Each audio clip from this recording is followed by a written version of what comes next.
بسم الله الرحمن الرحیم. که قلم وي که ټوپک وي ورته لاس کړئ، که قلم وي که ټوپک وي ورته لاس کړئ، د وړو وړو خدایانو نه ځان خلاص کړئ. درد او بند او مرګ دا ټول فکرونه لاندې، درد او بند او مرګ دا ټول فکرونه لاندې، د خپل حق اواز په ټولو باندې پاس کړئ. او غزل دی: ستا د وصال د چپو شور خاموشه، ستا د وصال د چپو شور خاموشه، زما وجود سوځوي اور خاموشه. او زر د شپېلۍ چې اسرافیل وهي، زر د شپېلۍ چې اسرافیل وهي، زما په مرګ شو زما ورور خاموشه. او غنم پاخه شول ټپې نه راخیږي، غنم پاخه شول ټپې نه راخیږي، لوګری مړ دی او کلور خاموشه.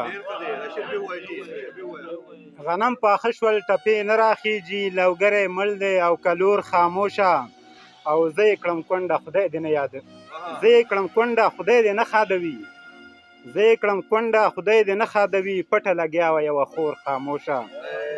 او څوک چې مین وي هغه ستا په شان وي، څوک چې مین وي هغه ستا په شان وي، جانان مې نن راکړو پیغور خاموشه. او پښتون اواز کوم دنیا خبروم، پښتون اواز کوم دنیا خبروم، صبر له ما نه کېږي نور خاموشه. ډېره مننه.